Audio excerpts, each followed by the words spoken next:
I always hated Mondays. This one would turn out to be one of my worst ones. My wife Peggy was very despondent and moody. She fixed breakfast for the boys and I as if she were a robot. She wasn't being nasty, just depressed. It didn't help to brighten the morning. I had no idea what brought it on and didn't feel inclined to ask her. My sons, Robert, 16, and Dave, 18, left for school about the same time I left for work. For the last 15 years, I worked for a freight company that loaded and unloaded container ships. It was hard work, but paid good money. I had always wanted to go to sea, and this was as close as I could get. My dream was to sail all over the world and see different lands and people. It was in my blood, and sometimes I would get depressed just knowing that it would never happen. Home and family seemed to take precedence. I was happy with my home life. I had 2 great sons and a loving wife who I adored. Unfortunately, it was Monday. The part one hated most about my work was some of the people I worked with. Colin Farrell was the most obnoxious guy in the world, and he had 3 buddies always hanging around: Bob Timbers, Ray Collins, and Freddie Springer. The 5 of us went to high school together. I didn't like them then, and I don't like them now. Hey, Grady, missed you at the party Saturday night. It seemed like Colin was going to start something early today. There was a company party Saturday night. The boys and I had to go to Chester to help my father move out of his house. My mother died 6 months ago, and Dad decided to move into something smaller. Peggy was disappointed, so I told her to go to the party without us. When we got back Sunday night, I asked her how the party was, and she just said okay. I just glared at Colin and didn't say anything. We are sorry you couldn't make it, Grady, but thanks for letting your wife come. She made the whole evening worthwhile. I found myself clenching my fist as I listened to his group of hyenas giggling like girls. They seemed to be having a private joke at my expense. As I started to walk away, Colin followed and continued his taunting. She sure has developed into a fine piece since high school. Grady, you are one lucky guy to have that to come home to every night. I could see that it was going to be a long day. The veins in my forehead started popping, and I could feel the tendons in my neck tightening. All my life I had to fight to control my temper. Again, I tried to walk away. I turned to face the group, and Colin flipped something towards too. It was red, it was soft, and it was a pair of panties. Peggy forgot this Saturday. She might need them to go with that red bra she was wearing. The entire group broke out laughing. I stood looking at them without raising my head. The red silk fell onto the concrete loading platform at my feet. I made no effort to pick it up. I suddenly realized that I had stopped breathing and felt my stomach muscles tensing. I was becoming a coiled spring of fury ready to unwind. I could take any one of them with no problem, but all of them at once might be difficult. At this point, I didn't care. I started to move toward my tormentors when a huge hand grabbed my shoulder. Josh Hamilton, the dock foreman, looked me in the eye and simply nodded his head toward the main office. Nothing was said. I glared at the group with a hatred they never saw before and followed Josh up the stairs. For some reason, all of them stopped laughing and got worried looks on their faces. Josh went into Henry Clark's office, and I sat down across from Henry's secretary, Sally. Grady, would you like a cup of coffee? No, thanks. I'm too upset to hold a cup right now. I could see Josh and Henry talking through the glass partition. It seemed serious. Sally, were you at the party Saturday night? She simply nodded yes. Can you tell me what the hell happened? I have no idea what is going on. Peggy didn't say anything, and I don't know what to do. I shouldn't say anything, Grady. That is something you should take up with your wife. You were there, Sally. You saw what happened. Just give me a clue. Sally was fumbling around with some papers on her desk, trying to figure out how she could get out of talking to me. Please, Sally, I need to know. Peggy showed up at the party dressed to kill. After about an hour, Colin started to pump drinks into her. She seemed to be having a good time. Colin would whisper things to his posse every time he got the drinks refilled, and they would all laugh. Finally, Peggy and Colin went back to the storeroom. About 30 minutes later, Bob, Ray, and Freddie went back. We didn't see any of them for an hour, and then they all showed up again laughing and joking. Peggy was smiling but looked like hell. Her hair and her dress were messed up. She and Colin left together about 10 minutes later. Thanks, Sally. I didn't want to hear that, but it explains things. We sat silent for about 10 more minutes. Josh came out and nodded for me to go in. Grady, I'm not happy about what went on this morning. Colin, Ray, Bob, and Freddie each got a week off with no pay. I want you to take a 2-week vacation. Josh told me what happened Saturday, and I assume this is the first you heard of it. I can't afford to have anybody in the hospital. I don't believe any of this is your fault, but I expect you to have things straightened out before you come back. I'll do whatever I can to help you through this. Just ask. Now get out of here. I nodded thank you to Henry and thanked Sally again as I left the office. Colin and his boys were nowhere around as I went to the parking area. I left the panties on the dock. I didn't go home. I started driving north, looking for a sanctuary where I could lose myself. I had a long time to think about the past and the present. Peggy and I went to high school together. She was big, fat, sloppy, and not what you would call attractive. She didn't know how to groom herself or to put on makeup. Her hair always looked like crap. She was not in any groups and was basically a social outcast. Of course, that is what attracted me to her. I was 6'3" and weighed close to 300 pounds. I was large but also clumsy, shy, and nothing to look at.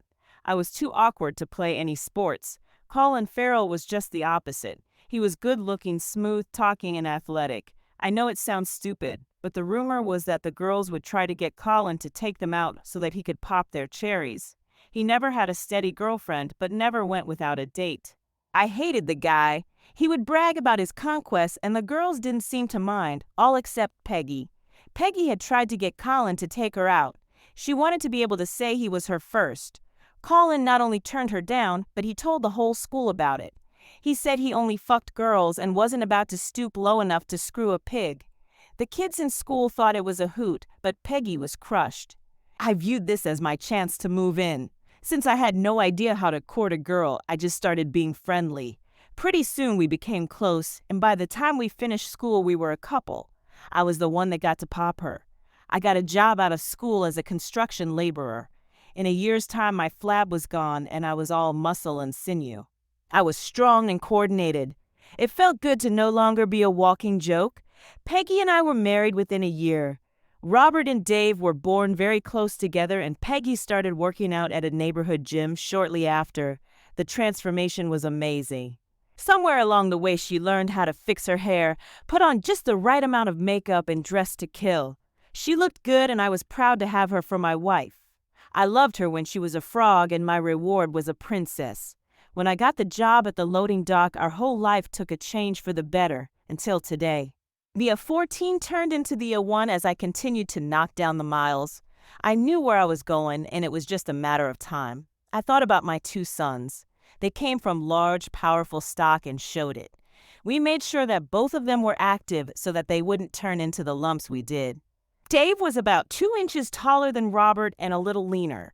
Robert had large hands and large arms. Both of them were fit and able to take care of themselves. We taught them restraint and the importance of not being a bully. They both had the same goal, to go to sea. I guess it was in the blood. I promised I would help them in whatever they wanted to do. Peggy was a good mother and a great wife. She kept a good house and did not waste money on frivolous things. We had a great sex life, or so I thought. We had fun when we had sex, and I was perfectly content with that part of our life. I found myself on the M6, still clicking off the miles. The shadows were getting long, and I was hoping to arrive before dark. It was a 7 hours trip to Port Patrick, but it was the only place I wanted to be right now. I kept looking for the A75 and finally found it as the sun went down. There were plenty of parking spaces this time of year by the Duke's Duck. I gave my keys to the barkeep and asked for a room by the week. I had no luggage, change of clothes, or razor, but didn't care. He took the room key off the hook, gave it to me, and hung my car keys in the same spot. I took a pint and sat down in the back corner. The street light was shining through the amber bottled glass window by my head. It was time to get numb and forget the world. I would find myself waking up in my room late in the mornings. I vaguely remembered how I got there. Usually one of the local regulars would help me up the stairs and drop me on top of the bed. I never did get under the sheets. I splashed some water on my face and a couple times took a shower. I had to put the same clothes back on, so the shower didn't really help much odor-wise. I was getting a fierce-looking beard. I had never let my facial hair grow, and it was a little unnerving to see it in the condition I was in. Every couple days they ran my credit card through to keep the tab up to date. I had been wallowing in self-pity for a long while, and I was starting to get sick of it. I was sitting glassy-eyed, staring at the dartboard for the thousandth time when two uniforms walked in. I watched them without looking at them. They talked to the barkeep a while, and he nodded in my direction. He also pointed to my keys on the wall behind him. I assumed they were looking for me. I was amazed at my own intelligence. They didn't even try to talk to me. They just pumped coffee into me for the next 2 hours. Grady Baxter, do you think you can talk to us? Did I do something wrong? We just need to talk. Are you up to it? Can we go outside? The sun was shining, but everything was wet. The cobbles on the street in front of the pub were slick, and I took my time walking across to the seawall. The whole street was on a slope, and I still felt a little tipsy. The cool air was marvelous as it filled my lungs. I don't smoke, but the air inside was so thick the results were the same. I leaned over the granite seawall and threw up. It was mostly liquid because I hadn't eaten much solid food the last few days. My head started to clear and so did my eyes. My two companions waited patiently while I got myself together. I was starting to feel obligated for putting them to so much trouble. The bench I sat on was wet, but I didn't care. What can I help you with, gentlemen? First of all, we were trying to find you since you were missing for 10 days. Second, we are trying to locate Colin Farrell, and we're hoping you could help us. Well, you found me, so that part is solved. I haven't seen Colin Farrell since the day I arrived here. I believe the barkeep has already informed you that I have not left the inn since I checked in. I have no idea where Colin is, but I think I will be looking for him when I get home. I chatted with them for about another hour. They had nothing to charge me with, and after they found me safe, they seemed to only be interested in talking about Colin. They located me through the credit card charges. I'll remember not to make that mistake again if it ever comes up. I went down the hill and bought some fresh clothes and a toothbrush. I decided I would keep the beard a while, even thought it looked like crap. After a final shower, I paid my bill and started home. I stopped about 4 times on the way. Twice I got something to eat, but mostly I was just trying to delay my arrival. There was nothing pleasant or enjoyable waiting for me at home. I did want to see my boys, though. She was sitting on the couch. There was only one light on in the living room. She watched me with her hands on her lap, afraid to move. It looked as if she had been crying, but it was hard to be sure in the dim light. I went to get a beer, but the thought of it made me a little nauseous, so I grabbed a Coke instead. I sat in the recliner across from her and waited for her to say something. The boys are staying with friends for the night. It was my idea so that we would have some private time to talk. Why didn't you tell me about it before I found out? I don't know. I was scared, I guess. About what? I wasn't sure what you would think or do. I did something stupid and it backfired on me. Backfired? What the hell backfired? You won't get mad at me, will you, Grady? I don't know. It would probably be better if you told the truth, but we'll have to wait and see.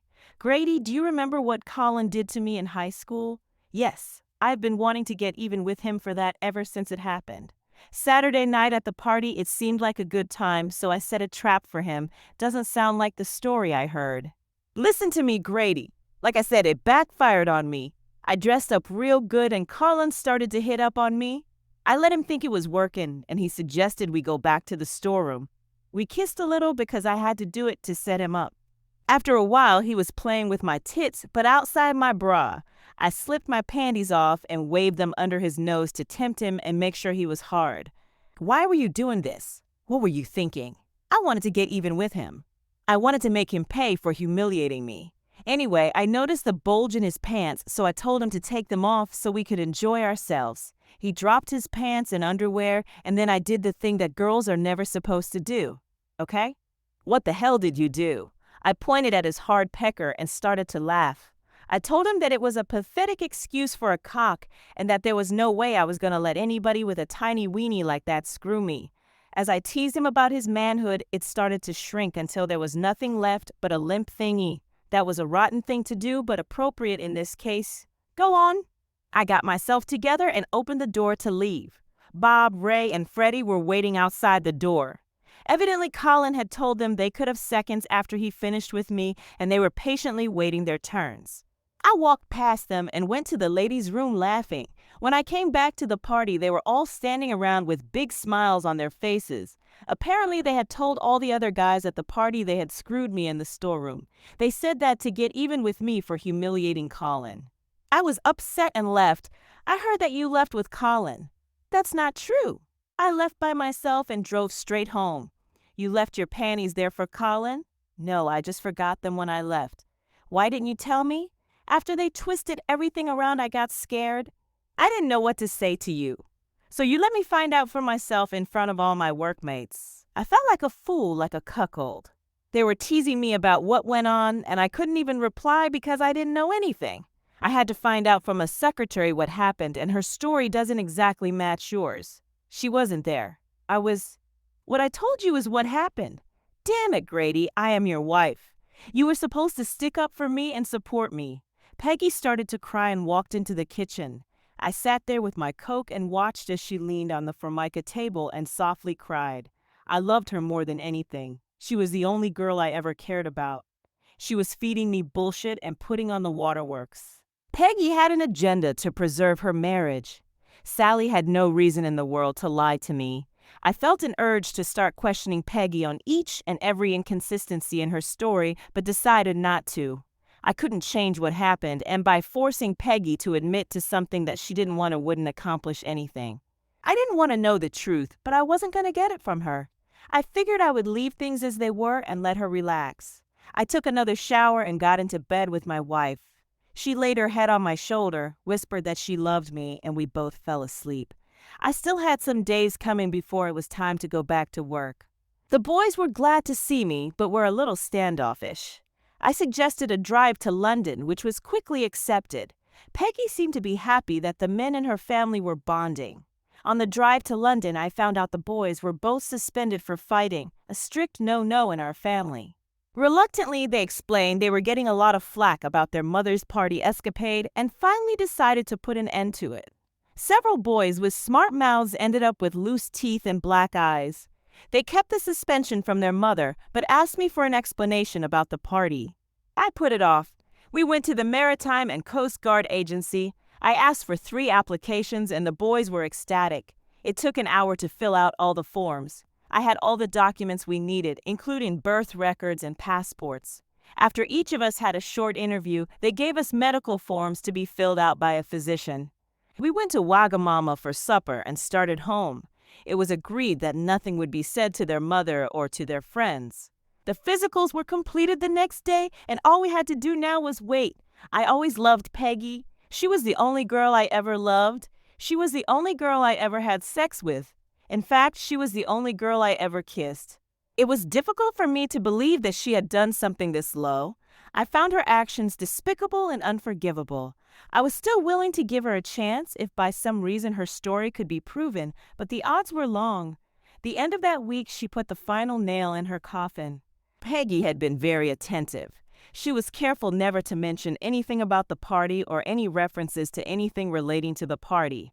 She never discussed my trip to Port Patrick. She was trying everything in her power to resume our life just how it had been. The next day at breakfast, I was hit with the ultimate in stupidity. Grady. I was thinking I would like to have another baby. Now I knew what the love session the night before was all about. We need a little background here to be able to appreciate the stupidity of this comment. Peggy had been on birth control pills for several years after the boys were born. About 3 years ago, she started complaining about the side effects of the pills. I won't go into the specifics, but she was having different types of female problems that were supposed to be either caused or aggravated by the pills. In any event, she decided to stop taking them. We were not using any other type of birth control. A short time later, I was in the doctor's office for a rotor cuff problem. I asked him about getting clipped, and 20 minutes later, I was sterile. I never mentioned this to Peggy, didn't see any need to. For the last 3 years, Peggy and I have been having unprotected sex. No pills, no condom, no diaphragm. And no time did Peggy ever mention or wonder why she wasn't getting pregnant. Now, all of a sudden, she wants to wave a magic wand and have a baby.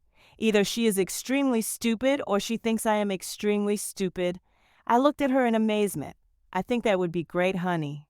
Now, being a man, I don't know much about pregnancy, but since it had been almost 3 weeks since the party, there is a good chance that Peggy had missed a period and was covering her ass. This put a whole new light on things, so I decided to move up my schedule. The boys were back in school, and I got a chance to talk to them a little bit before they left. They seemed to understand my situation concerning their mother better than I did. I felt better knowing that I had their support and backing no matter what happened. I was not sure what was going to occur at this point. I spent most of the day looking for Colin Farrell. He had to be someplace. At lunchtime, I went by the docks and spoke to Sally. Bob, Ray, and Freddie were back at work, but she had no idea what was going on with Colin. The rumor was that he was afraid I would go after him. That didn't make sense because I was a peaceable fellow. I avoided the work area so I wouldn't run into any of my 3 tormentors. That afternoon, I stopped by to see a local lawyer and started the paperwork needed to divorce Peggy. I didn't want to hurt her, but I didn't want to live with her anymore. The boys would be on their own shortly, and I didn't see any reason for me to stick around. The one remaining problem that I couldn't shake was the need to thank Colin and his boys for ruining my marriage. I know that the fault was primarily Peggy's, but I couldn't punish her. Her paramours would have to pay for their poor judgment. Freddie Springer was married, but always stopped by Mac Murray's for a pint before heading home. It was just getting dark when he came out the side door and started walking along the building to his car in the rear. I surprised the hell out of him when I grabbed his left arm and twisted it up behind his back. I ran him full speed into the wall and heard a few things break as his face met the brick. His knees buckled a little, but I held him by his arm as I started to pound his kidneys with my right fist. As he sank lower, my fist started to hit higher, and I could hear ribs cracking. I must have hit him 20 times when his arm went loose at the shoulder socket. I dropped him to the cobblestones as a group of people came down the alley. No one chased me as I calmly walked to my car and drove away. 2 hours later, I was sitting in the police station. Peggy had just put the house up for collateral to get bail and was finishing the paperwork. Alice Springer came storming and screaming that she wanted me put away forever. They were able to keep her away from me, but she didn't shut up till Peggy talked to her. I don't know what Peggy said, but Alice looked at both of us like we were dirt and walked out. Robert and Dave had my car and drove me home while Peggy followed. The boys seemed to be proud of me, but I was careful not to say or do anything to encourage them. Freddie had a dislocated shoulder, broken nose, 2 black eyes, and lots of internal injuries that they had not fully identified yet. 4 ribs were broken, but luckily none had punctured his lungs. My wife and I didn't speak of the problem when we got home. I slept on the couch for the first time in 20 years, but didn't mind. I was up and out early the next morning trying to figure out what to do next. The Osakameru was unloading at Felixdale. The captain, Jose Costa, was an agreeable man and was willing to take me on when and if I got my papers. I promised to get back to him later in the week. On the way home, I stopped to top off the gas tank. Just as I finished up, I noticed someone rushing toward me. I turned just as Ray Collins hit me on the left side with a piece of 2x4. The wood glanced off my left arm before cracking a couple of ribs. I squinted my eyes and bent over from the pain. I remember trying to breathe and not being able to inhale. With my eyes closed, I saw bright white flashes and then felt my knees buckle. The wooden club made a funny clunking noise as it bounced around on the asphalt. Ray wasn't able to hold on to it after the impact. My right hand darted out as I was falling and grabbed some flannel into the ground. I felt myself land on Ray's body hard. My eyes were still clenched shut, trying to block out the pain in my left side. I could not move my left arm. I was acting on instinct as my right hand started to hammer up and down. I don't know what I was hitting, but as long as it wasn't asphalt, it was good. Both sides of my body were working independent of each other. As my left side was crunching up for protection, my right side was attacking anything it could find. At first, Ray was squirming under me, trying to get free, but after a few seconds, he was still. I didn't stop hitting him until some customers pulled me off. I still couldn't get a good breath of air, and it hurt like hell. One of the medics gave me a shot, and I slept all the way to the hospital. I woke up a few hours later with a sling on my left arm and my body taped tight. I was able to breathe, but with care. Peggy was there and did not look pleased. Damn it, Grady. What do you think you were doing? You were making a hell of a fuss over that little party problem. Sorry, honey. I didn't do anything. Why did your boyfriend attack me with a 2x4?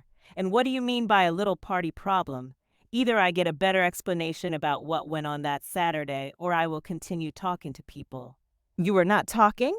You were hunting them down and thumping them? I gave her a big smile. Why would I want to do something like that? Stop acting like a bully and stop referring to them as my boyfriends. Peggy walked out the door just as the doctor came in.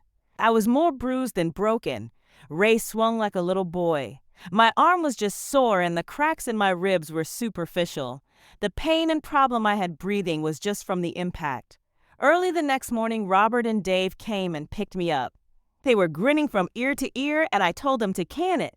Ray, on the other hand, was in bad shape. He would be eating through a straw for about a month until his jaw healed, and it would be at least a week till the swelling goes down on his face. One errant blow did happen to break his left collarbone.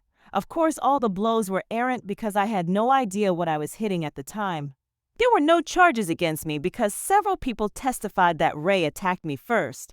I had to call into work and get another week off, this time a sick leave. I talked to Sally for a while, and she told me that Bob Timbers had quit work and his final paycheck was being sent to his brother's house in Aberdeen. They still had no idea where Colin was. Peggy and I were not communicating very well. I was sleeping on the couch every night now. I was able to shed the arm sling pretty quickly, but my ribs were still a little sore. At least I could move and breathe normally. Osakamru was leaving in 4 days. I stopped by to see my lawyer. The divorce papers were ready, so I told him to have them served in 4 days. I was leaving everything with Peggy. She would get the house, but the bonding company would take it when I skipped bail. I could care less. I included a copy of the vasectomy paperwork and a recent sperm count lab report in with the divorce papers. I made a few phone calls to some friends in Scotland and spent some time at the gym trying to recover from the 2x4 attack. Henry Clark was not happy to see me leave and agreed to keep my departure quiet as long as he could. I asked him to look out for my boys if necessary. Peggy had stopped going to the gym and the house was going to pot. The wash was backing up and the general appearance of the whole place was going downhill. The meals were just thrown together and the conversation was less than sparkling. I swear it looked like she was putting on weight again. The whole world went as shit in 4 weeks. The next day, the boys handed me my set of maritime papers. I had never seen them so happy. All 3 of us were ready to go. I told them to wait and finish this year of school before making any decisions. I don't think they were listening to me. I returned to the Osaka Maru and took care of everything I had to. The quartermaster gave me a list of things I had to get prior to sailing the next morning. I got my gear and checked into my room on board and then left ship one last time. Robert had left his Triumph Bonneville 750 parked at the end of the dock. A few minutes later, I was on my way to Aberdeen. An 8-hour trip on a motorcycle is not a pleasure. The Triumph was shaking so hard that you could not read the odometer. The motor ran smooth and the weather held, but I was still glad when I arrived. My friends had located Bob Timbers and planned to have him at the Four Crowns. The men's of that place was in the back, and you had to exit the building to get to it. I stopped in and looked around just enough to let my buddies know I had arrived. Then I went to the side of the building and waited. The first 2 guys were local, but then Bob came out. I heard the door locked behind him as he started toward the toilet. I grabbed his right arm like I did Freddie's and shoved his head against the stone wall of the building as I went down the alleyway. His whole face was scraping along the stone as I walked, and he stumbled. I went about 50 feet and dropped him against the wall. He was half moaning and half crying in pain. By the dim glow from the street light, I could see his right eye socket was solid blood. His cheekbone was showing below his eye, and the entire side of his face was one big abrasion. "Don't kill me, Grady. Please don't kill me. I'm sorry." I'm sorry.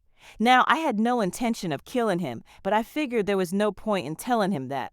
"I'll give you a choice, Bob. Tell me the truth about everything that happened at the party, and I'll let you live. Lie to me, and you die." Okay. I'm hurting Grady." "Talk, damn it, and I'll get you a doctor. When Peggy came into the party without you, Colin got all excited. He started bragging about how he was going to get her loaded and shag her ass. She did look good, Grady, honest. She was all dressed up and looked like she wanted to have fun. Colin started loading her up with drinks, and he told us that we could have sloppy seconds. We didn't think he could pull it off. After a bit, he took her back to the storeroom, and we followed him. Are you sure you want to hear this, Grady? Yes. Keep going. Okay, but don't hurt me anymore. We could hear Colin and Peggy behind the door going at it. She was moaning and saying dirty stuff like the girls in the porno movies. We got hot as hell just listening. After a while, Colin opened the door. Peggy was on the couch with one knee in the air and her bush exposed. Her top was down to her waist, her tits were out, and she had a big smile on her face. We each took turns fucking her, and she started blowing us while she was being screwed. Grady, we never hurt her. We never forced her to do anything she didn't want to do. Colin and Freddie fucked her in the ass, but Ray and I weren't into that. When we got done, we helped her get dressed. She and Colin left together, and I think they stopped someplace before he dropped her off, but I don't know for sure. That's it, Grady. I'm sorry. We didn't hurt her honestly, and we didn't make her do anything she didn't want to do. I just looked at him. Do you know where Colin Farrell is? He just shook his head no. This man was in no position to lie to me. His story was a lot closer to the one Sally told me than to the one Peggy told me. His face looked gross in the yellow light. He was bleeding more and his eye socket was turning a dull black color. Flakes of skin were hanging from his cheek and the raw meat under it was bright red. I knocked on the locked pub door, shook hands with a couple of old friends, and got on the bike. A few miles down the road, I passed the medical emergency vehicle going to the pub. It was early morning when I parked the Triumph at the spot. I picked it up and boarded the Camaro. Robert would pick up the bike later. My first duty schedule was that night, so I spent the rest of the day resting from my trip. That damn motorcycle beat the hell out of me. I should have taken the car. I woke up several hours later, showered, and got some supper. My supervisor gave me a job description, explained my duties, and left me by myself. It was an entry-level job and was not that difficult or mind-boggling. My crewmates were less than friendly and not very helpful. They would answer any direct questions I had but offer no help or advice, and none of them seemed interested in establishing any kind of association. I was looking forward to some sort of connection with the rest of the crew, but it looks like it will not be easy. They all seemed to be friendly with each other, but I was not included in the circle. I decided to wait it out. Peggy was now aware that I was gone. She should have been served her divorce papers that morning. I am sure that Bob Timbers had given his whole story to the officials by now. I could see my two demon sons snickering to each other over the current events. My shift ended and I went to bed. 2 days later, I was summoned to the captain's office in the middle of the day.